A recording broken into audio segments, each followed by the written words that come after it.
урок! Здравствуйте, ребята! Приветствую вас на уроке родиноведения. Тема урока – размножение растений. Сегодня на уроке познакомитесь со способами размножения растений. Узнаете, как растения путешествуют по земле и кто им в этом помогает. Вспомните, как человек помогает размножению и сохранению растений. Девиз урока. Чтобы любить землю, природу, надо ее полюбить. Чтобы полюбить, ее надо знать.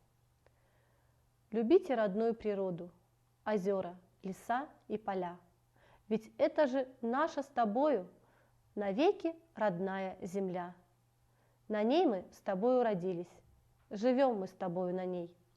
Так будем же, люди, все вместе, мы к ней относиться добрей. Отгадайте загадки и скажите, к какой группе относятся эти растения? К деревьям, кустарникам или травам? Являются ли они однолетними или многолетними растениями? Что не сеяно, родится? Трава. Трава бывает как однолетняя, так и многолетняя. На сучках висят шары, посинели от жары. Это слива. Слива относится к группе деревья, является многолетним растением. Дерево имеет мощную корневую систему. Ствол серо-коричневый, фактурный. В отличие от других сортов, плоды отличаются крупными размерами. Их вес может достигать от 70 до 100 грамм. Они имеют овальную, неровную форму. С одной стороны имеется шов. Оттенок зрелого плода ярко-фиолетового или синего цвета в сочетании с бордовым или красным. Плоды чернослива очень полезны для организма. Они содержат множество пищевых волокон и налаживают пищеварительный процесс. Также они содержат большое количество калия, тем самым помогая восполнить его недостаток в организме. Еще в плодах много витамина К, который хорошо влияет на свертываемость крови. Удивительное солнце.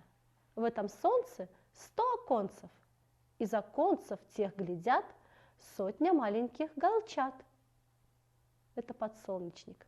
Подсолнечник однолетний. Однолетнее травянистое растение со стержневой корневой системой, который проникает в почву на 2-3 метра, и это позволяет ему использовать из глубины влагу. А еще огромное множество семечек имеет созревший подсолнечник. Семена подсолнечника содержат в себе в среднем 22-27% масла, а у самых лучших сортов 46 и более. Одна корзинка, в зависимости от сорта и характера ухода за подсолнечником, имеет от 200 до 7000 семянок. А сейчас я хочу вам рассказать сказку о дубе. На опушке рос дуб, хмурый, ворчливый, жадный. Ничем не хотел с другими делиться. Раз прибежала к нему мышка-нарушка и говорит: «Разреши взять у тебя 2 желудя. Один я съем, другой посажу на дальней полянке, чтобы и там рос дубочек». А дуб на нее как набросился: «Убирайся, пока цела, не дам тебе желудей, пусть со мной остаются». Задрожала мышка от страха, убежала и больше не появлялась. С тех пор никто из зверюшек не отважился приближаться к дубу. Так и жил он в полном одиночестве. Временами у дуба появлялись желуди. Созрев, они падали на землю и тут же под могучей кроной прорастали. Дубу очень хотелось, чтобы все его многочисленное потомство было при нем, но потомству не везло. Всем росткам, появившимся из желудей, не хватало места. Они мешали друг другу, глушили один другого и погибали в малом возрасте. Прошли годы. Дуб состарился, затрухлявил и однажды в бурю рухнул.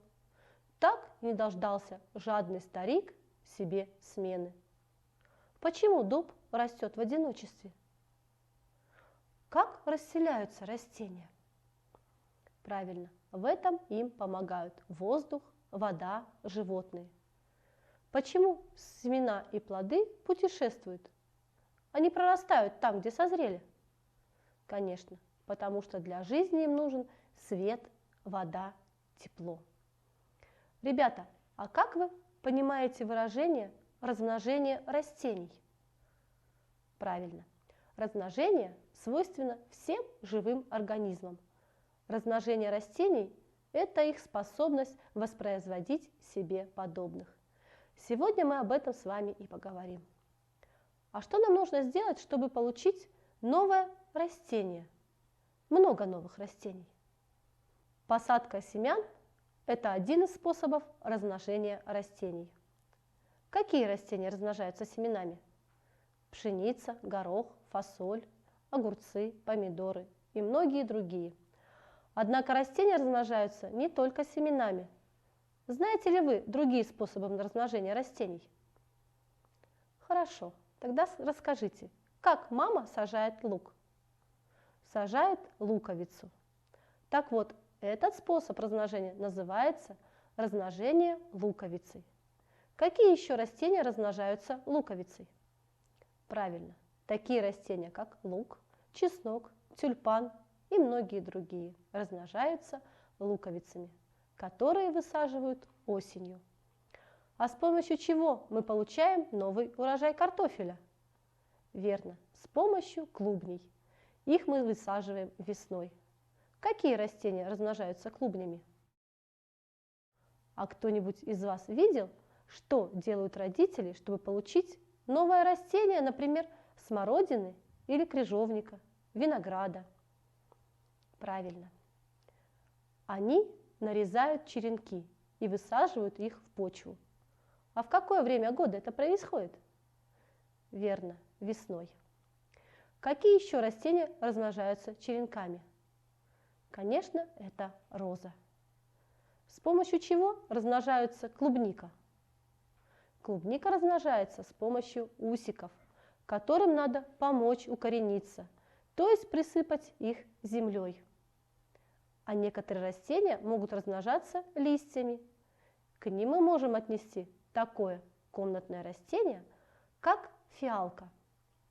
В этих случаях размножению растений помогают люди, поэтому такие растения называются культурными растениями. А как же размножаются дикие растения? Отгадайте загадки. Летит, гудит, сядет, молчит, целый день в трудах, то в лугах, то в садах. И кто ей друг, тот всегда с метком, а кто ей не люб, спасайся бегом. Это пчела. Червяком она была, только ела и спала, потеряла аппетит. Смотришь, по небу летит. Бабочка. Его фигура подвела, гораздо толще, чем пчела. Полоски, словно у осы, на брюшке капельки росы. Смотри, он плюхнулся на хмель, большой, мохнатый, толстый шмель. Пищит над ухом он всю ночь и укусить тебя не прочь. Ну и зануда, вот кошмар, писклявый маленький комар. Над цветками растений всегда летают пчелы, шмели, бабочки. Почему? Правильно, они кормятся сладким цветочным соком, нектаром, и при этом опыляют растения. Что такое опыление? Опыление – это перенос пыльцы с одного цветка на другой. Так происходит оплодотворение. Чтобы у растений появились семена, нужно перенести пыльцу с одного цветка на другой. Это как раз и делают насекомые. Перелетит бабочка за сладкой капелькой нектара, сядет на цветок, к ней пыльца и прилипнет. Потом бабочка сядет на соседнее растение и, приставший к ее лапкам пыльцой, опылит его цветок. Так переносят пыльцу не только бабочки, но и другие насекомые. Только кому-то нравятся одни цветы, кому-то другие. Вот, например, пчела или шмель на ландыш не сядет. Зато комару колокольчик ландыша и стол, и дом. Цветок, который называется львиным зевом, мелкие насекомые облетят стороной. Им в цветок не забраться, селенок не хватит. А пчела или шмель пожалуются, упрется спиной в верхнюю часть цветка, отогнет лапками нижнюю и заберется внутрь. Насекомые никогда не перепутают цветы, летят только к тем, что содержат подходящую для них пищу, которую можно добыть. Многие цветы раскрываются и источают ароматы только к вечеру. Обычно это цветы белые. Белый цвет в сумерках заметнее всего. Кого же приманивают они? Бабочек. Только уж теперь не дневных, а ночных.